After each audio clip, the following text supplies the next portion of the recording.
तो दोस्तों अभी तक मैंने आपको बताया कि एसएमई आईपीओ के फ़ायदे क्या हैं, क्या एसएमई आईपीओ क्या होता है, कैसे इसका पिछले कुछ सालों में ग्रोथ हुआ है। अब मैं बताऊंगा कि एसएमई आईपीओ ला कैसे सकते हो। 5P याद कर लीजिए। तो 5P जो है एक तरीका है जिससे आप अपना एसएमई आईपीओ ला सकते हैं। अब मैं आपको बताता हूँ कि पाँचों P क्या है। तो अगर हम पाँचों P की बात करेंगे तो सबसे पहला प्लानिंग, दूसरा प्रिपरेशन, तीसरा प्रोसेस, चौथा पब्लिक ऑफरिंग, पांचवा पोस्ट लिस्टिंग। ओके, सबसे पहले बात करते हैं प्लानिंग की, पहले पी। अब पहले पी में क्या है, अगर आप एसएमई आईपीओ लाने जा रहे हैं तो सबसे पहले आपको एक मर्चेंट बैंकर चाहिए होता है। मर्चेंट बैंकर क्या होता है, बैंकिंग तो आपने सुना होगा। मर्चेंट बैंकर मतलब कि जो इस आईपीओ के जो डीलिंग करते हैं, जो जिनको आईपीओ की समझ होती है, जो एक्सचेंज की सारी चीज़ें समझते हैं, जो आपके लिए इन्वेस्टर लेके आता है, जो आपको पूरा डॉक्यूमेंटेशन प्रिपेयर करके आपके शेयर की वैल्यू क्रिएट करके आपको जो है एक्सचेंज का रास्ता दिखाता है, एक्सचेंज ले जाता है, उसको मर्चेंट बैंकर बोलते हैं। तो मर्चेंट बैंकर क्या क्या करता है। अब मर्चेंट बैंकर जो करता है, मर्चेंट बैंकर क्या करेगा, आपको एक इनिशियल कंसल्टेशन देगा कि आपको ये आईपीओ आपका लाने लायक है कि नहीं लाने लायक है। यानी कि वो तो आप आज की डेट में तो एसएमई आईपीओ की एडवाइजरी भी बहुत सारे लोग करने लगे हैं। तो मतलब मर्चेंट बैंकर से पहले वाली स्टेज पे भी कि वो सबसे पहले आपका बैलेंस शीट आपसे मांगेंगे, 3 साल की बैलेंस शीट दे दीजिए, आप अपना पूरा अपना बिजनेस प्लान या पिच डेक आप बना के दीजिए, या आपके बारे में पूरा समझेंगे कि आपका पिच डेक बनाने में आपकी हेल्प करेंगे कि आपका कंपनी आईपीओ लाने लायक है कि नहीं है।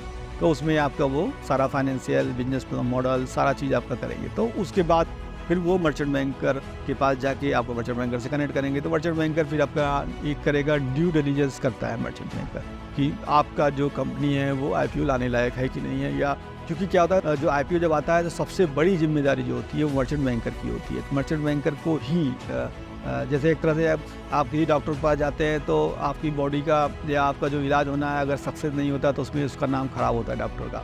उसी तरीके से जो अगर आईपीओ के लिए मर्चेंट बैंकर के पास जाते हैं, अगर आपकी कंपनी का आईपीओ निकालता है और सक्सेस सब्सक्राइब नहीं होता है पूरे तरीके से या ओवर सब्सक्राइब नहीं होता है तो उसकी बेइज्जती होती है, या एक तरह से उसके ऊपर एक लीगल लाइबिलिटी भी है, जिससे अगर एसएमई आईपीओ की बात करेंगे तो इसमें लगभग 15% का अंडर राइटिंग मर्चेंट बैंकर को करना होता है। बट लेकिन मर्चेंट बैंकर इसमें अगर एसएमई आईपीओ की बात करेंगे तो प्रैक्टिकल बात करेंगे तो इसमें वो 100% अंडर राइटिंग करके ही जाता है। यानी कि आपको बोल के जाएगा भाई कि आप अगर आपका केस उठाएगा तो इसका मतलब आपका आईपीओ आना है। इसमें भी एक चीज़ आपको बताता हूँ, इसमें आजकल जो चल रहा है वो 2 तरीके का इसमें आईपीओ होता है। एक होता है टेक्निकल आईपीओ। टेक्निकल आईपीओ मतलब कि वो पब्लिक से पैसा रेज करने की आपको गारंटी नहीं देता है, आपको लिस्टिंग कराने का केवल ठेका लेता है। तो उसमें कायदे से जो उसकी लीगल लायबिलिटी यानी 15% की जो लीगल लायबिलिटी है उसके लिए तो आपको वो आपसे बोलेगा भाई आप पैसा डालने की जिम्मेदारी आपकी है, आप अपना पैसा साइड में पार्क कर लीजिए। यानी प्रोमोटर अपना ही पैसा ही डालता है दूसरे तरीके से, यानी कि अपने फ्रेंड्स एंड रिलेटिव को सब्सक्राइब कराएगा। तो वो जब आपसे अंडरटेकिंग ले लेगा तभी आपके केस पे हाथ रखेगा। और दूसरा जो प्रॉपर आईपीओ होता है उसमें तो पब्लिक से पैसा रेज होता है, तो वो आपका जो वो ड्यू डिलिजेंस कर लेगा मर्चेंट बैंकर की, समझ वो उसको पूरा कॉन्फिडेंस आ जाएगा कि आपकी कंपनी में लोग पैसा डाल सकते हैं। वो पहले आपके पिच डेक को अपने इन्वेस्टर्स ग्रुप्स को सबको दिखाएगा भाई इस कंपनी में हम पैसा डलवा सकते हैं। तो इसमें भी एक नया कॉन्सेप्ट है जिसको बोलते हैं प्री आईपीओ। तो अब जैसे कि पूरा प्रिपरेशन हो जाती है, रेड हेरिंग प्रॉस्पेक्टिव एकदम पूरा तैयार हो जाता है, तो उन सबको पूरा दिखाने के बाद वो अपने इन्वेस्टर ग्रुप के साथ, एक क्लोज ग्रुप के साथ प्रेजेंटेशन करते हैं और पहले से बुकिंग कर लेते हैं भाई कि हमें जो है ये 10% ये ले रहे हैं, 5% ये ले रहे हैं, 7% ये ले रहे हैं। तो कुछ लोग जो है वो जो एचएनआईज होते हैं वो प्री आईपीओ में भी पैसा डाल देते हैं। उसके बाद फिर वो रेड हेरिंग प्रॉस्पेक्टिव एक्सचेंज में फाइल होता है।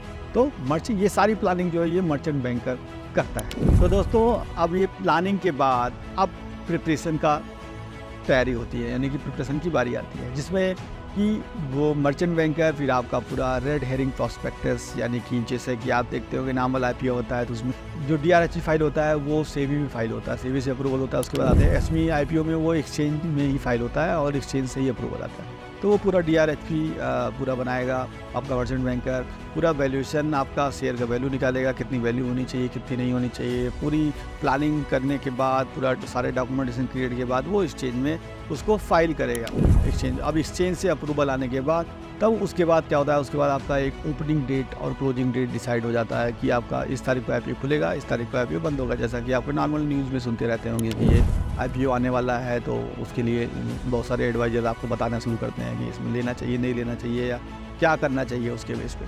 तो अब फिर उसके बाद IPO आपका ओपन होता है, उसके बाद क्लोज होता है। अब इसमें दो चीज़ें हो सकती है, या तो आपका IPO ओवर सब्सक्राइब होगा या अंडर सब्सक्राइब होगा। यानी कि आपने मान लो आपने 10 करोड़ रुपए का आपने IPO निकाला, तो हो सकता है आपका पूरा 10 करोड़ रुपए का आपका पूरे इन्वेस्टर आ जाए आपके पास, या हो सकता है आपके पास 50 करोड़ रुपए डालने के लिए एप्लीकेशन आ गई। अब जो है उसमें फिर अगर ओवर सब्सक्राइब हो जाता है तो उसके बेस पे जो रूल है उसके बेस पे प्रोपोर्शनेट एलोकेट हो जाता है सारे को, जो जिन लोगों ने अप्लाई किया हुआ है उसी रेशियो में, जिस रेशियो में ओवर सब्सक्राइब हुआ है उसी रेशियो में सबको शेयर्स अलॉट हो जाते हैं। तब आपकी जो है एक फाइनल, जब आपका पूरे पैसे आ गए, सारा हिसाब किताब हो गया, उसके बाद आपका जो शेयर है वो लिस्टिंग एक्सचेंज में लिस्टिंग हो जाती है। लिस्टिंग का मतलब कि क्या है कि वो आपका जो प्राइमरी शेयर है, यानी कि जो आपने जो आपका जो शेयर इशू करा उसके बदले में जो पैसा आया वो एस्क्रो अकाउंट में पैसे आते हैं, सारा आपको जो बाकी जो एक्स्ट्रा पैसे हैं वो वापस हो जाते हैं। उसके बाद आपका जो शेयर है वो स्टॉक एक्सचेंज में, यानी कि SME एक्सचेंज में वो लिस्ट किया जाता है सेकेंडरी मार्केट के सेल के लिए। यानी कि अब आपका शेयर लिस्ट हो गया। अब आपकी कंपनी के फ्यूचर प्रोस्पेक्ट के पॉइंट ऑफ व्यू से लोग उस पर बिड लगाना शुरू करेंगे कि भाई ये कंपनी का शेयर जो 100 रुपये का है, ये आगे चल के हो सकता है कि 500 हो जाए, हो सकता है कि 10 का हो जाए, व्हाटएवर, कि जो आपके जो बिजनेस, जिस बेस पे आप बिजनेस करेंगे, जिस बेस पे आप प्रॉफिट बनाएंगे अपनी कंपनी में, जिस बेस पे आप अपना कंपनी का ब्रांड इमेज मार्केट में लेके जाएंगे, उसके बेस पे आप शेयर का वैल्यू बढ़ेगा या घटेगा, जो कि वो सेकेंडरी मार्केट में आपकी, यानी कि आपका शेयर का एक जो करेंसी मैंने बताया था कि आपकी जो करेंसी बन जाता है 10 रुपये का शेयर, तो वहाँ पे वो करेंसी बन गया, वो सेकेंडरी मार्केट में एक्सचेंज होगा, यानी कि सेकेंडरी मार्केट में ट्रेड होगा डिमांड एंड सप्लाई के बेस पे या बाकी सारे फैक्टर के बेस पे, और वो एक तरह से करेंसी की तरह आपका हो गया। तो दोस्तों ये मैंने आपको पूरा प्रोसेस बताया कि ये SME IPO क्या होता है, SME IPO के फ़ायदे क्या हैं, SME IPO कौन ला सकता है, और SME IPO आप एक्सचेंज कहाँ पे लिस्ट कराया जा सकता है और कैसे लिस्ट कराया जा सकता है। दोस्तों SME IPO से संबंधित किसी भी जानकारी के लिए, मतलब आपको अगर हो सकता है कि आपको तो केवल टेक्निकल IPO लाना हो सकता है आपको पैसे रेज करने हो, या और भी कोई भी आपको समझना है कि मुझे IPO लाना चाहिए या नहीं लाना चाहिए, तो उसके लिए आप मुझसे संपर्क कर सकते हैं, और मैं आपको जितनी भी मेरे पास जानकारी है उसके हिसाब से आपको मैं सहायता करूँगा। धन्यवाद।